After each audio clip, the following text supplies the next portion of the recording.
Welcome to the Nonprofit Exchange Podcast. Stories by leaders for leaders to help you raise the bar on your own excellence, to release the potential inside of you. Now, here's today's podcast.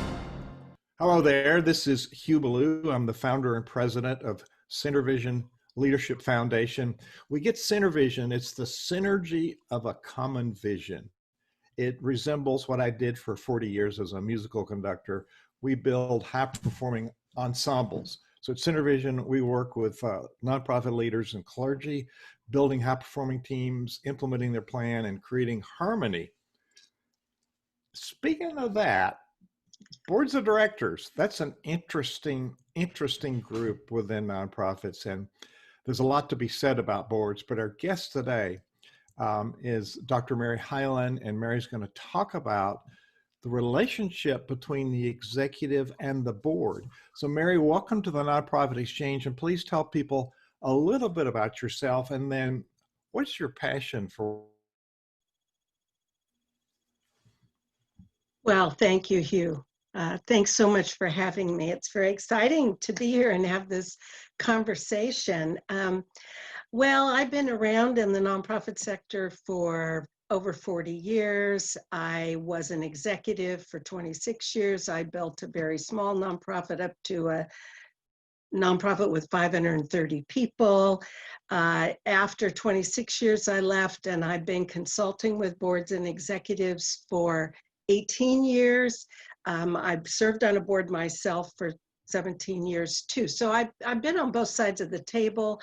And in my consulting, I have studied and researched and focused on really understanding boards and executives and how they can work effectively together. So I'm excited to come talk about that today. So what excites you most about this topic?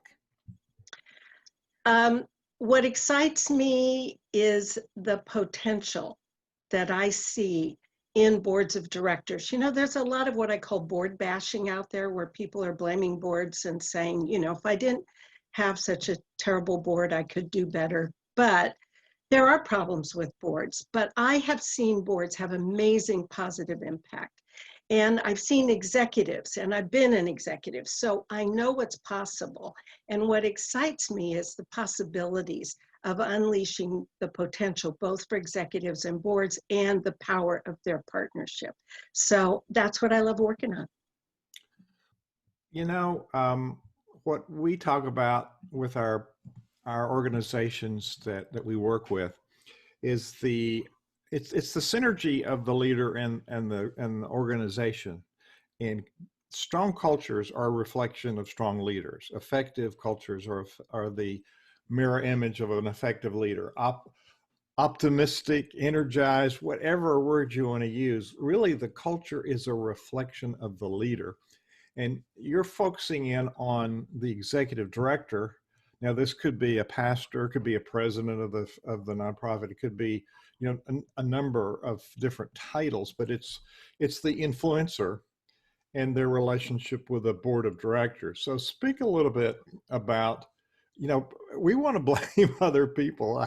It's natural to blame other people for our faults, but how many times are leaders complaining about a situation that they participated in creating? Well, that's a really good point. I had a personal experience when I was an executive where there was a consultant, and I went and I said, I'm having this problem, and won't go into the details of that, but she said, what are you doing to contribute to it?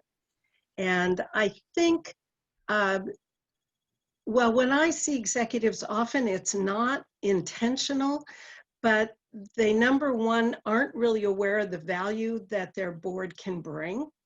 And it's just really hard. I mean, you have a whole group as your supervisor. Now, some boards think the chair of the board's the supervisor of the executive. That's a big mistake. It actually conflicts with federal law.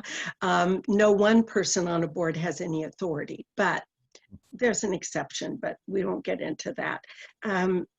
But I really think that the most effective executives are those who really want to develop a strong board and aren't threatened by having a strong board. That partnership is the leadership team of the nonprofit, and together they create the results. It isn't something I think the executive can do alone. You have to partner with the board to get the best outcomes that you want for your nonprofit. Well, technically, the executive runs the organization and reports to the board, and the board has oversight of all of the work, the strategy, the governance, the financial approvals, the contracts. So the board has oversight, but you really don't want the board messing in the day to day because that's not their strong suit. Right, absolutely. In fact, if I had to say one thing to board members about their role versus the executive's role, is you have nothing to do with the day-to-day management and operation of your organization. If you're volunteering somehow in those roles, maybe you're a brand new nonprofit or a nonprofit that doesn't have any staff, you have to take your board hat off and go to being a staff volunteer resource for your nonprofit. And if there is an executive director, that person's responsible for your supervision. So it's two different roles. It's not one role as a board member who happens to be doing day-to-day work. I think oftentimes I see that there's adversarial relationships when it's really not necessary. Sometimes the executive is intimidated by the board, and sometimes the board really doesn't know how much work it takes to accomplish what it takes in the driver's seat running the organization. So they continue to heap on more duties. And so we intimidate ourselves, I think, with our own scripts. And we probably, which starts with the word nonprofit, which is a really bad word, and it puts us in a negative mindset. But we add to that, and we say, oh, we dance around stuff, and then we finally say, I'm going to be blunt. Well, maybe the word is we want to be direct.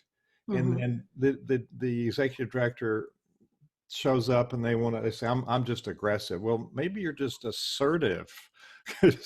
So there, and then I got to go to them and I got to hit them. I'm going to confront them. Well, confront doesn't, it means with your front technically. So we've really skewed the relationship because of some of our own scripts as leaders. How do you see that playing out in this relationship, which ought to be, as you're leading us, this ought to be this synergy of this friendly, engaging, collaborative relationship? Well, I think a lot of things boil down to trust, but if you trust your board, you have confidence that they are there to support your best interests, of course, the best interests of your nonprofit as well. And I think that leaders, you're talking about mindset. I think if you come into it with a scarcity mindset, I think that any leader needs to be self-aware, self-reflecting. How confident are you? You aren't really able to be assertive in a constructive way if you're not confident in yourself. And leaders who are frankly needy or scared, or it isn't that you can't have situations where those are realistic emotions, but I think that we need to have confidence in ourselves as leaders and trust ourselves and approach board members who are volunteers from the mindset that they're there because they care about your mission. This is your common ground. And everything comes back to that. And I think what you're saying, Hugh, about synergy is really the ideal state you want. You want to be in a synergistic relationship with your board where you're leading together. And the board's job is broader than oversight. Oversight's included, but that's not very exciting, and it doesn't really connect them to the mission. So there's more they can do than that. And the good executive, the strong executive, wants a strong board. And I think that's possible. I see that a lot. Yeah, and that's to everybody's mutual advantage. And I think it's really understanding role, responsibility, and as you point out, your mission, and being very focused on what we do. I've seen boards go from sitting back and nodding, and I call it a nodding board. They nod and they go home and they do nodding. And Mhm. so to then leaning in to the conversation and say, okay, I can do this. So you really want an active, engaged board. So rolling up their sleeves is a good thing. Yes. So we're speaking with Dr. Mary Hiland today. Uh, Mary has a podcast. It's called Inspired Nonprofit Leadership. You can find it on the podcast store with Apple and probably other places. Can't you find it anywhere the podcasts are, Mary? Pretty much. Spotify is a good alternative to Apple if you need it, but iTunes, Spotify, Yeah. yeah, it gets out And there. and soon to be published author. You're published, but to write a book.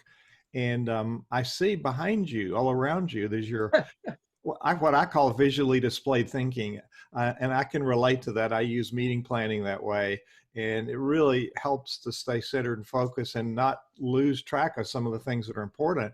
So, and you were talking about that when we were coming on. I stopped you because I wanted you to share with everybody 6 different areas of importance. But tell us a little bit about this book that's coming. Well, you can see the little circles over there. I did some research in the past looking at retrospectively, over 100 cases of people who brought board issues to me. And then I also interview executives and board members and accumulate new cases as we go along. But I really was trying to define, frankly, as a consultant, what's the problem I'm trying to solve? And as you know, and as you've pointed out, Hugh, problems with boards are complex and they go all over the gamut. So I was having trouble with my own sort of business development hat on. And then it occurred to me, as I looked in a deeper dive into these case studies and looked at what is the problem. And I found that all of the problems with boards fit into 3 categories, 3 dimensions of the board: Uh-huh. capacity, connection, which is about the relationships, and culture. And within each of those, there's a people side of that and a process side of that. And so that's what I'm talking about in the book is how do you diagnose or assess the issues you're trying to change with your board in an appropriate way. Because I have found that executives come to me and they frame the issue as capacity. If they just know their roles and responsibilities, if we just have more board members, if we just have the right board members, these are all capacity issues, but the problems might actually be deeper. They might be about the quality of relationships, the quality of the people, might be about the culture of the board, things like mindset that we've already brought out. So I find that people aren't going deep enough. Now, some problems are at the capacity level, but some, when you try those surface, just send our board to training, training doesn't change behavior. Knowledge can be the foundation of beginning to be aware that you need to change. But anyway, I can go on and on and on about that. But I'm hopeful that there's going to be great strategies in there from my deep experience and study, and that of others, of course, about what do you do about it when you have these problems. I think I do. Part of my study was leadership. Part of it is strategic planning. Part of it is coaching, but part of it is facilitation. And one of the tools that we use in facilitation is situation analysis. And problem solving is a whole tool set in itself.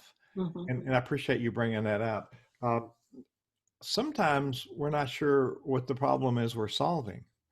And I've had boards of 10 where I've said, okay, and I use half sheets of paper and we put them on sticky boards. And it's okay, write down the question we need to ask. What is the problem we're solving? Or, what is the situation? So whatever is appropriate. I said, would you write it out? And very often I'll get 11 answers. That's right. That's right. People are not aligned on what is the real issue here. And then we put them up and we look at it and then we say, is it really something that precedes these? Is it something that these are a symptom of? And so many times we're looking at symptoms. So there's a whole skill set. And I think that's probably a leadership skill for the executive, is to be able to properly uh, engage the board. And I think if they can be a participant in identifying some of the issues that we're solving, then we've already started down where you talked about relationship and trust. Those go hand in hand. So we've started down a different collective thinking, cooperation, collective thinking, synergy building, and consensus building pathway. So in problem solving, what are some of the things that are effective, and how does the leader show up and facilitate that conversation? Well, I think there's two things I'd like to say about that. One is you want to make sure, you want to be asking, why is that the problem? You know, the 5 whys. Why do we care about this? And really do get down to the problem. And I'm hoping, you know, that what I have to offer will help people do that in this 3. Is it capacity? Is it a relationship? And even if the board's not a strong team, that could be it. But the other side that I like to bring in is the perspective that's called appreciative inquiry, Mhm. Hugh, where you're really spending time focusing on when it was working, or when it worked for you before in another organization, what was present, what was going on when it was working. Because I think that if you look at appreciative inquiry and some of the work that's been done in that area, they found that it's much more effective in an organization, nonprofit or otherwise, when you want something to change or get better, to focus on what your own experience and the experience of others has worked in the past, versus focusing too much on the problems. So while I'm helping identify problems, I'm really saying that once you kind of know what you want to work on, back up and say, have we dealt with anything like this before? Has it, for example, I worked with an executive director, and there were communication problems. And instead of saying, well, what are the problems? How are we going to fix it? We said, okay, we've identified these types of communication problems. When you were in a situation where communication was really positive, what did it look like? And so we created some guidelines out of that for positive, healthy communication.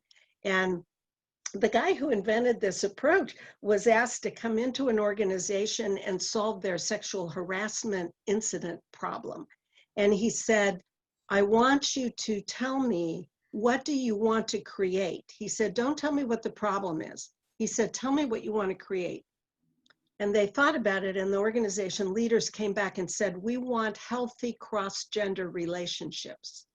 And he said, now we can find, where do healthy cross-gender relationships exist in your organization? And those examples can teach us what to create. So I love appreciative inquiry as a whole way of approaching issues. Yeah, yeah. I have a mindset of just look at what's positive as well, and I don't like to use SWOTs for that reason. I use a whole different model. So you've really switched the paradigm around. Instead of focusing on the problem, one thing that I've used that works really well is let's envision what we want.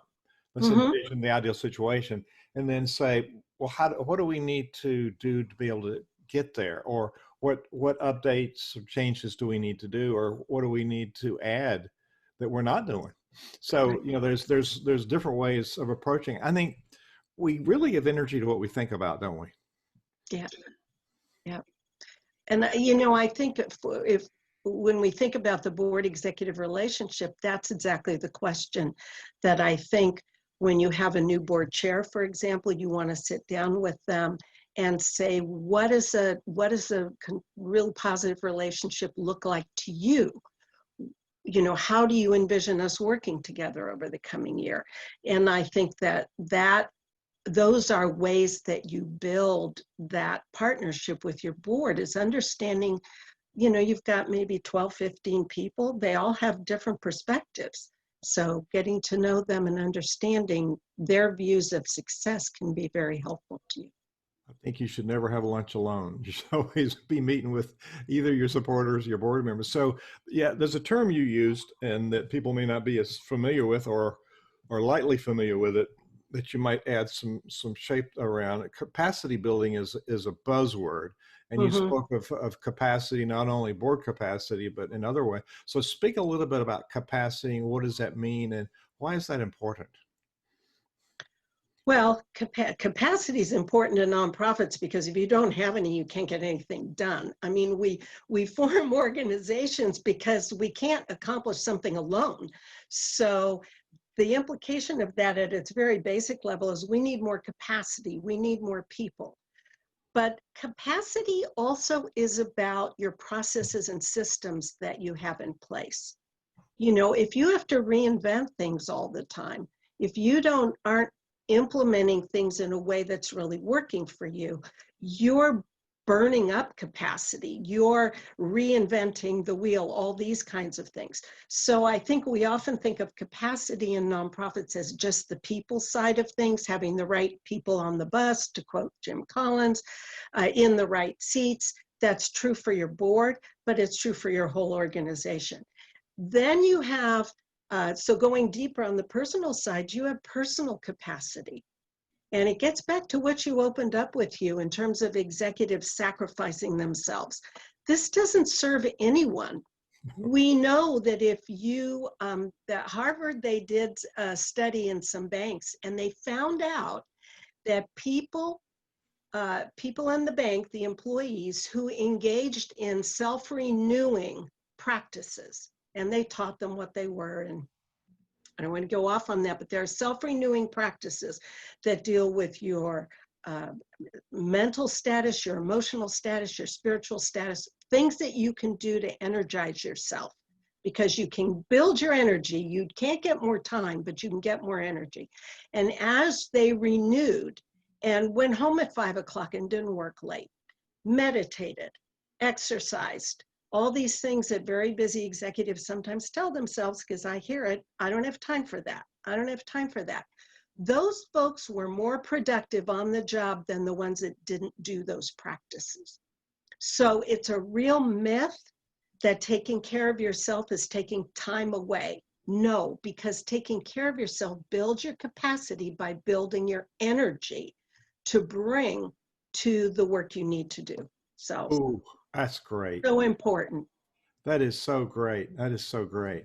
Um, so let's dig into the roles a little bit. I've been a staff person and I've worked with boards and committees. And I've also been the president of the board chair, and worked with an executive. So I've been on both sides of that. So we've got, as Murray Bowen puts in his leadership writing, there's a triangle in relationships.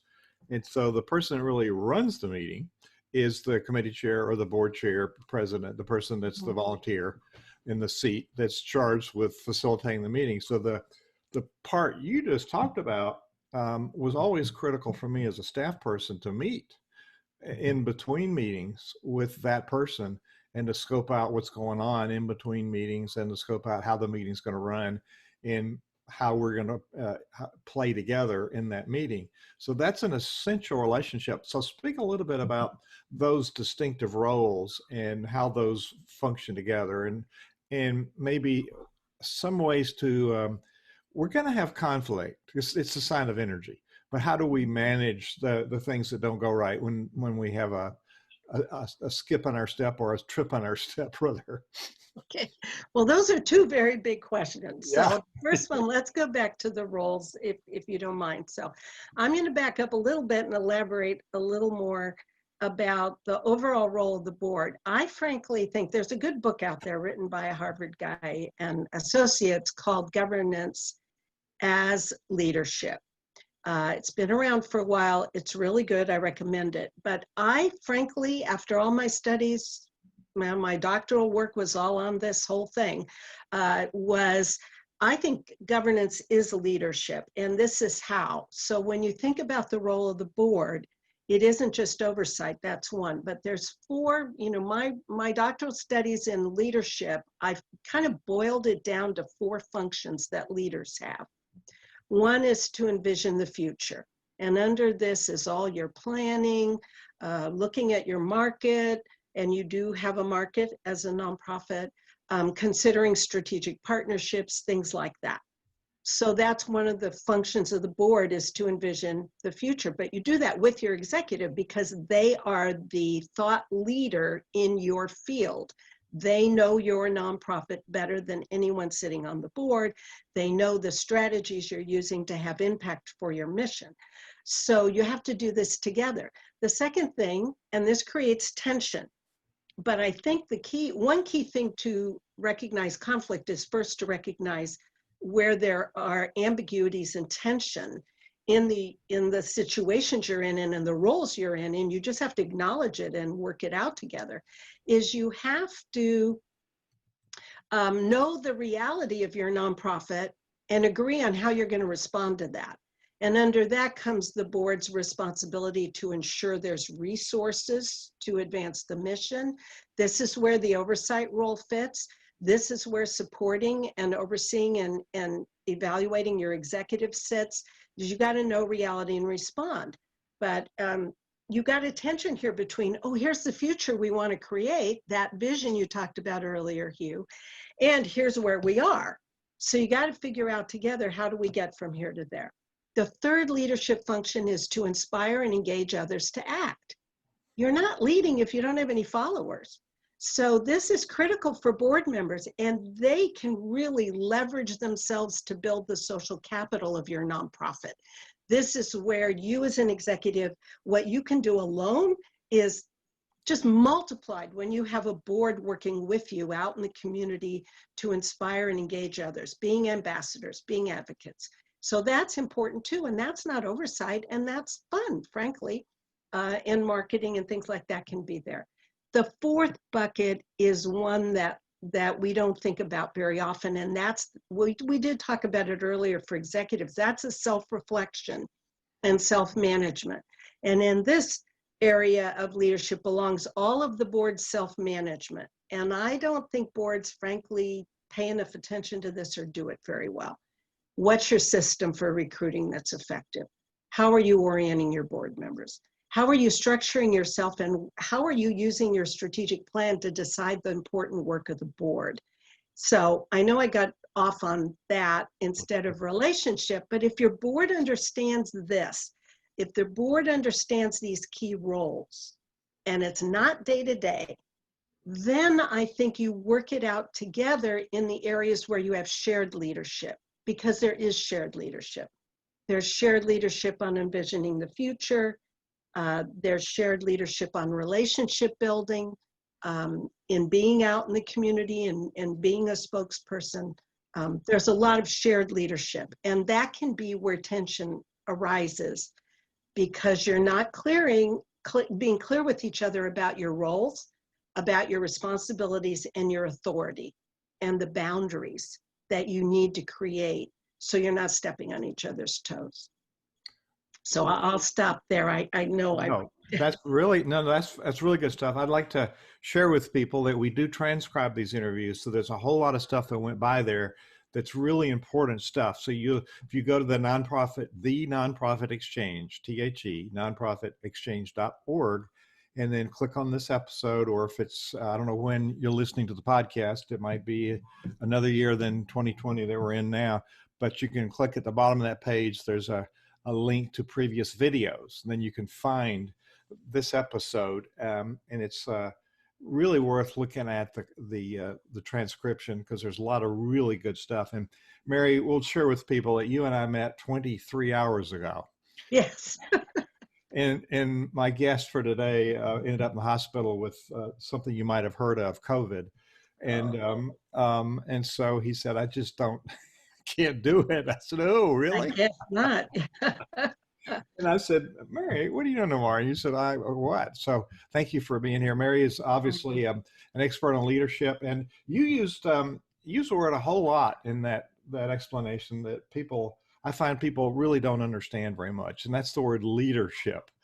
And so you've really, in your conversation, you've expanded the definition to what it really is and how it applies. I'm going to ask you about these three areas that we've highlighted it on the page. What three strategies are critical to building strong board executive relationships? So I want to do a minute for one of our sponsors. We do have sponsors that allow us to give away stuff to talk about things that are important and to be able to have time like this with guests that are important. And so we want to highlight the sponsor. And I just want to show you something here. If you're watching on the podcast, that's fine. You can see this. I mean, on the video, but on the podcast, I'll tell you how to see this. If you take out your phone and you send a text to a number, I'm going to give you the number. It's 5 digits, 64600. If you send a text to 64600, and in the message you put LDR. LDR. It's real short for leader. It's a short read. So we have everything about SynerVision and our work on this. This is a virtual card for SynerVision, and it's the foundation to support leadership. And here we are, today's 3 must-know strategies for building a strong board executive relationship. And it's on there, and you can watch it actually on the app on your phone. So our guest is really got some good things to share. Dr. Mary Hiland, who's not only got the credentials of education, but she's got some years in the trenches and probably working in multiple different hats in organizations. So let's move, and I put these that you gave me on the website. The three strategies are critical to building strong board executive relationships. It's build trust, executive assets, and managing expectations. So would you unpack those for us? Sure. The build trust one, I want to do a little deeper dive if we can. The last two, executive assets and managing expectations, in some ways overlap with build trust, but I call them out because they're so critical to the relationship. But what I found in studying the board chair executive relationship, which was one of my research projects, I found that there were 3 types of trust. And first, what is trust? You know, those of you out there listening, I'll just pause a second where you think about 1 or 2 words of what is trust. Now, trust is not honesty. It is not, doing what you say you're going to do. It's not communicating effectively. It's a feeling. You know, if you're walking down a dark street and you hear footsteps behind you, you have to tap into your gut and say, do I trust that I'm okay? So trust is fundamentally confidence. The feeling of confidence that someone at best has your best interests at heart. In the worst case, they're at least not going to hurt you. Okay, so that's trust. Now, there's 3 levels of trust. One is calculus-based trust. I wish I had better names for these. If you can think of a great title, share it with me. That's the trust that gets us out of bed every day. You know, it's like you get in your car and you drive down the street. You don't know the person in the car's on the other side of the road, but you trust that they're not going to run over you or crash into you. So that's the basic trust. It's the lowest level of trust. Now, trust is cumulative. In my research, there was a board executive chair that, relationship that only had that level of trust. It was really weak. So the next level is what we think of the most, and that's knowledge-based trust. And that's when you get to know each other better. So you want to be getting to know each other. You want to get to know your board members. You want them to be able to get to know you. And there's 3 kinds of knowledge-based trust. There's contractual, where you're doing the, agreements. There's communication, and there's competence. And we'll talk more about that in a second. But just keep in mind that it's getting to know you. You can build trust. Now, it's possible that you're not building trust if you're not doing effective behaviors with each other in that category. The final one is the surprise, and that's called identification-based trust.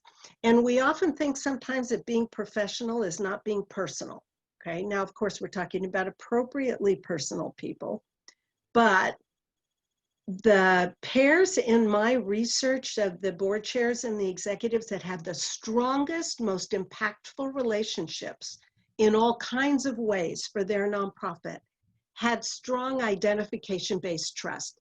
And this is where you don't just know the person, you identify with them. Well, in order to identify with them, you need to know them on a personal level. And so this is where there were not as many executives and boards where they had this more personal knowledge of each other. And it really behooves you to spend time with your board members, spend time with your board chair particularly, to get to know some things about them personally so you can find that personal common ground. Now, the benefits of identifying with each other were you could speak on behalf of each other. So you could trust your board chair, for example, to be out in the community speaking on behalf of your nonprofit. You didn't have to be there. You didn't have to be worried about whether they were going to say the right things. So anyway, that's trust. Trust is cumulative. You have to do different trust building behaviors, and the action plan that Hugh just put up a link to, all kinds of different behaviors to build trust of all those types are in that trust building action plan that you can grab by going to the place that Hugh just put up. So that's build trust. That's the basics. You got to have it. Now, executive assets is something I really want to tell you executive directors out there. One of the types of trust is competence. Now, you would not hire an electrician to work on your plumbing, right?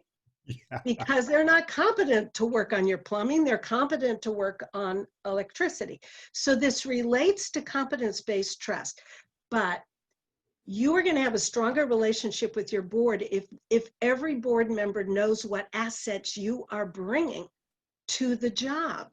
Now, your search committee on the board when you were hired probably knows what that is, what those are. But after you're hired, when you get new board members on, do you share your resume with them? Do you talk to them about your education, your experience, your network, your ability to tap into colleagues to solve problems, your ability to influence in the community as a leader because you're connected to people? These are all assets that you have as an executive director. And the more each board member knows about you and knows about these assets that you bring, your special skills, your special knowledge, your experience, connections, all that stuff, they're going to have stronger trust in you because you're going to be viewed as very competent. So that is really important, executives. And of course, for board members out there, this can be important for you too, to share your competence as a board member. And some of you may be new and not have very much, but some of you may be experienced board members. The third thing, managing expectations, we've talked about that already. And this is about getting very clear about these roles and understanding. And like, Hugh, you brought up the idea of working with the chair of a committee. The chair of the committee is a facilitator, not a command and control person. They don't own what everybody is supposed to do on that committee. So, but managing expectations, that can be all about sharing what capacity you do have. If your board is asking you to do more than you really feel you can manage, or if don't sacrifice yourself and say, oh, I'll do it anyway. You want to say, you know what I went to my board and I said, if I'm going to take that on, we have to negotiate what I'm going to let go of. Amen. Oh yeah. So Okay. you can set limits by managing expectations, and that's why this particular strategy is so critical, because this is the one you need to protect yourself, to protect your capacity, grow your energy. It's okay to do things, but you and the board need to agree on the priorities. So those are the three in a nutshell. That's great The three stuff. strategies. And I remind people, if you're listening to the podcast, it's going to be embedded in the podcast. It's on the page for the Nonprofit Exchange. So, Mary, we're going to allow people to ask some questions if that's Oh, okay. great. Oh, I Okay. love that. And you know, you and I have just this is our second conversation. It is phenomenal that we're aligned on every single point that you're making. Oh, So so we're got people from Bedford, and so my guest that was got COVID is from Bedford. So Mr. Rash, you have a question or comment? Well, now, first of all, I have a deep appreciation for what Mary has talked about. I think I'm also with you that I'm in 100% agreement with it. I found a decision I made 40 years ago when I created the first board. Well, intuitively, it was to try to have people who I trusted and who trusted me, and who in their volunteering were also giving all of their skills and knowledge to the work, and as opposed to trying to create a board just to get money. You know, someone's going to go out and find money. Well, we didn't found enough money after all these years, but I do have 3.5, I guess, nonprofits that have been successful for all that time. But I'd like to hear comments about inside and outside boards and a balance. How do you balance those two issues? Because I've found it personally as the president and the founder of the organization, and a person who does not micromanage. I give a lot of authority, and our organization has been 85 to 95% women's run over these years. That I have found that, you know, the male versus female culture, and yet over this time I find there's really no, I'm making that distinction only as a historical reality. Our board is made up of let me see, 50%. It's about 50-50 right now.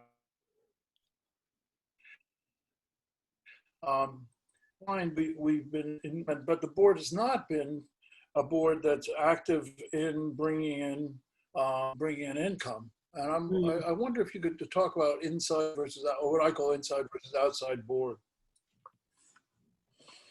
I'm assuming you mean by outside board then the people who go out and ask for money, because I would say all boards need to be outside building relationships, whether that's for money or just engagement of people with your mission. But if it's about this is just one of the biggest problems that people have with boards is transitioning when they need to. Not every financial model requires a nonprofit to fundraise, but when they need to, as they grow up, transition a board to have more of a fundraising role. I do have to say, at risk of being unpopular, I don't think of fundraising boards. Boards have to govern. They can't give up the strategic issues and oversight, but they can also help bring in resources. And there are many strategies, for example, to build. I talked to somebody yesterday who didn't know that you can have people on board committees who are not board members. So she can build this big fundraising committee with a couple of key board leaders, and that gives her capacity without making the other board members who aren't yet ready or who will never really transition to raising money feel they have to go away or lose them.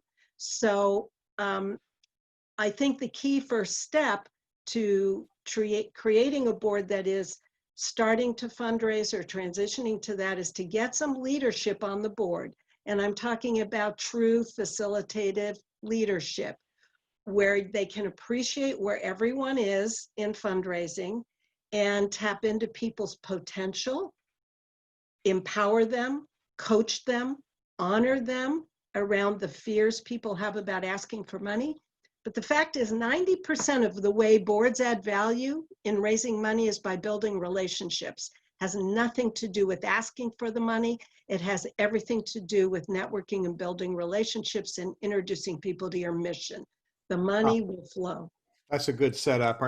We have the author of this book on the line here, Bob Hopkins, who's a professional, has had a career, CFRE professional. So, Bob is in Dallas, Texas. What do you have something to share or a question for our guest? I do. Thank you very much. I appreciate that. I assume that you can hear me, Mary. Is that correct? Yes, I can, Bob. Okay, good. Well, tell me the name of your book. Oh, it's, I haven't finished the title yet. It's in the works, but something like Love Your Board, Discover the 3 Keys to Understanding What's Really Going On, and Okay. Develop Your Board for Impact. Right. Well, when I heard you were coming on, I jumped at the opportunity here to get on because this is one of my favorite topics. I've been an executive director of nonprofit organizations for most of my life, but and every time I get it figured out, I realize I don't know anything about people. You know, I think I get people all figured out, and I put people in pigeonholes, and then they fail me, or something happens, or whatever.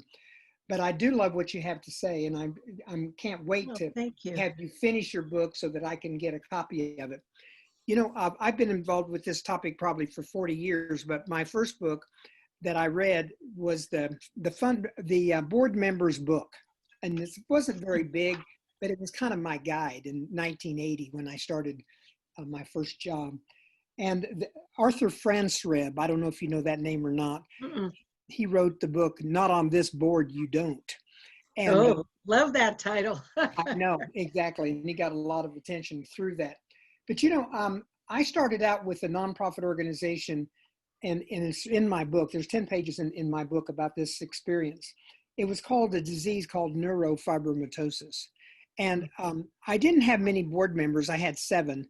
But when I took over, 3 of them said, you know what, we've already had enough of this organization, so we're going to leave. So that ended me with 4. And anyway, they asked me how long it would take me to get the organization together. And I said 2 years. Mary, I was there 8 years. Good for you.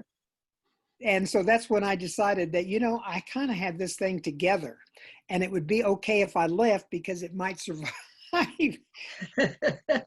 You know, I'm kind of the mind that a board should not hire an executive director who won't commit to you for at least 3 years, because this board business is all about relationships, relationship building. And, you know, your relationship, or the executive director or the person who's in charge, needs to have this relationship with these people, because just because you've been in a couple of meetings with them, you have no idea what the capability of individual people are, or what their passions are, or how can you develop that passion, or whatever. What do you think about longevity as far as board directors are concerned? Well, like for individual board members, you mean, or Let's the just start with the executive director. What do you think Yeah. about what I said about not hiring somebody who's not willing to commit to 3 years? Oh, I agree. You know, then that's a very interesting issue, because I need to ask the executives that I work with and coach whether they've ever made that commitment and what their understanding was with their board. When I was hired as CEO, I was asked to make a 5-year commitment, but we had done, my second stint, we had done a merger where in 6 months we brought together 4 nonprofits. So we knew we had a huge amount of work to do. And I think that I think 3 years, frankly, would be a minimum. I would expect a board to be very explicit about that. And I appreciate you bringing it up, because I would guess that many boards aren't when they're hiring.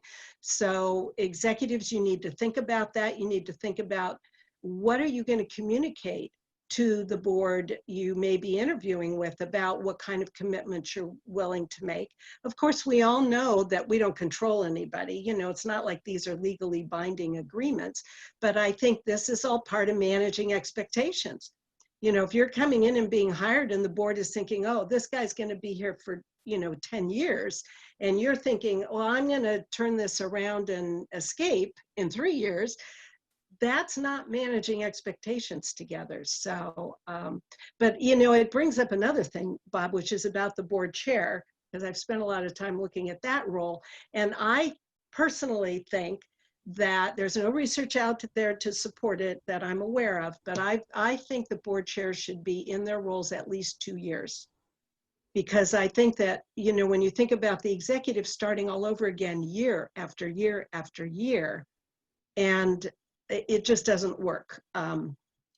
There was a national study that I was part of. There were 5 of us researchers.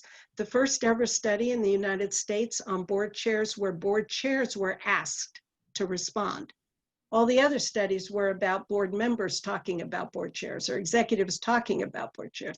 We had 635 board chairs respond to that study. And when we asked, did they prepare? 51%.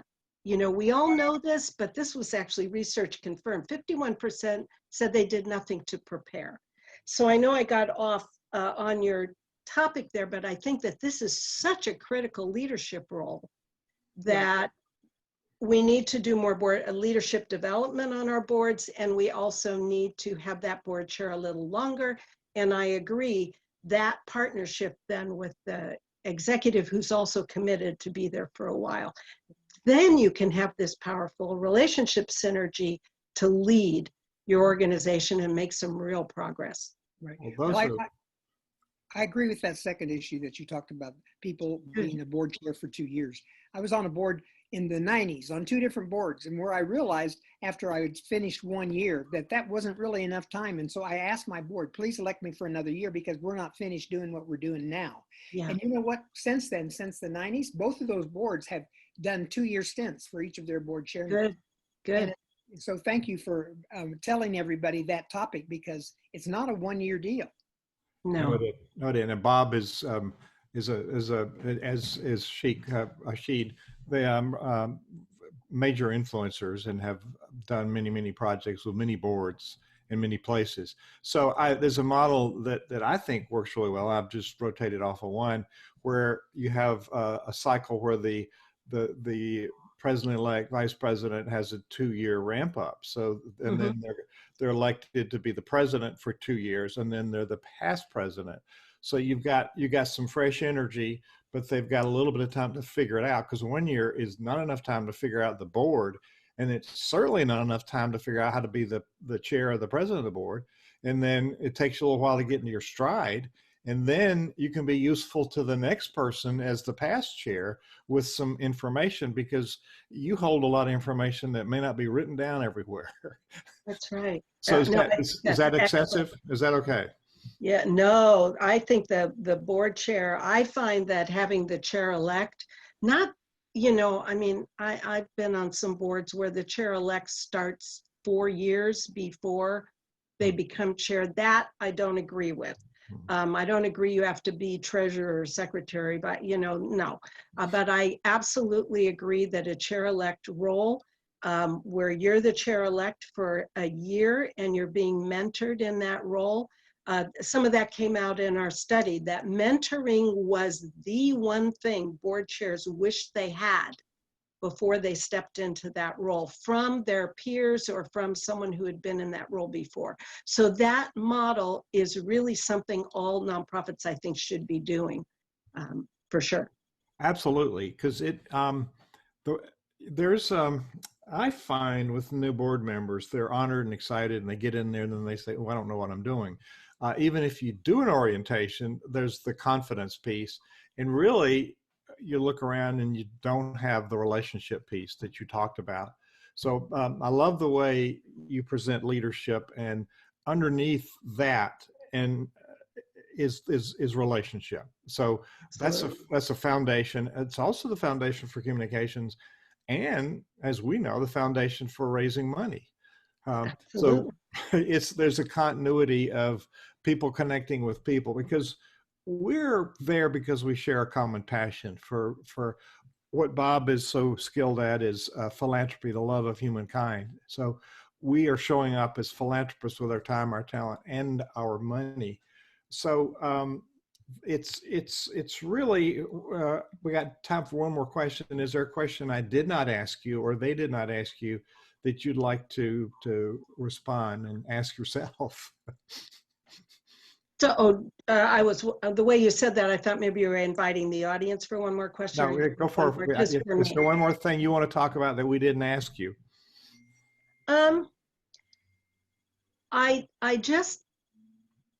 I guess I want to say that you matter so much, those of you out there working in the sector.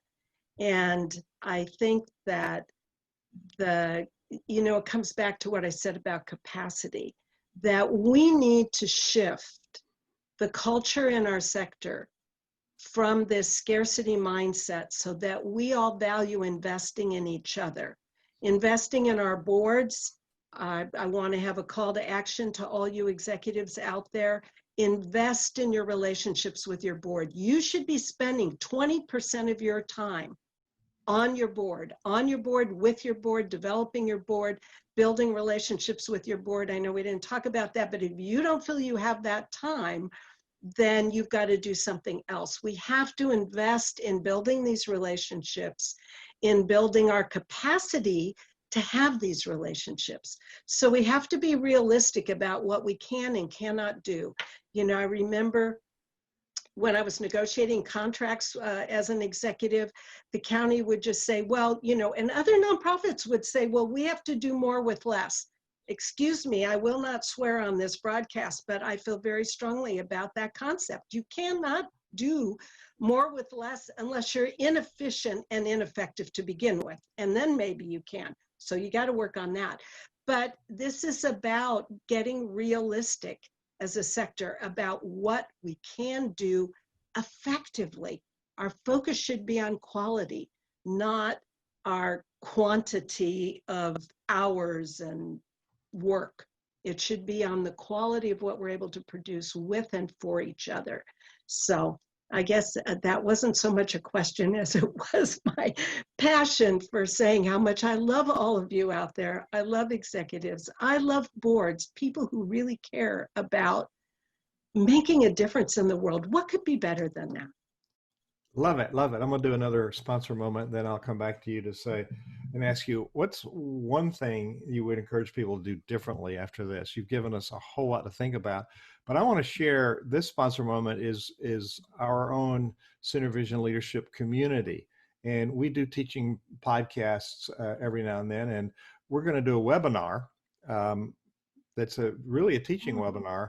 And if you want to go to nonprofitwebinar.live, then you can participate. If this one's aimed at people wanting to start a nonprofit, but people have probably heard enough to think they got to restart.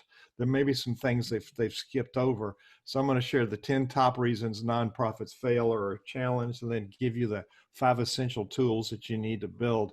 So I want to dig into some of the things that Mary's highlighted today and give you some checklists and some to-dos to think about. If you don't have as strong an organization as you want, this would be good. Think about restarting, because every time we refresh, we're restarting a new chapter. And right now we're broadcasting in the middle of the COVID, and we hope the end of it. And we're coming out, and we got to do something radically different. There's no normal anymore. Right.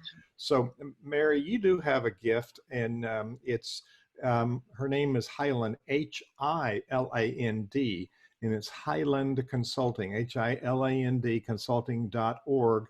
And then if you put a / trust building, she has a free handout for you. And that's also on the page for this interview. So Mary, if people were to do one thing differently after this, what would you say they do right now? I'd say that you be intentional about building your relationship with your board members. If you're an executive, and board members, that you be intentional about building your relationship with your executive, because the quality of those relationships is what's going to allow your leadership to be most effective. And that could be, the basics of all those 3 strategies: get trust building down, get information. It isn't just what you might think, 1 or 2 things, as to what you can purposefully do to be intentional about building trust. So grab that action plan, because it has a little chart in there where you can say, okay, here's the person, and this is the behavior. There's like 19 behaviors in there.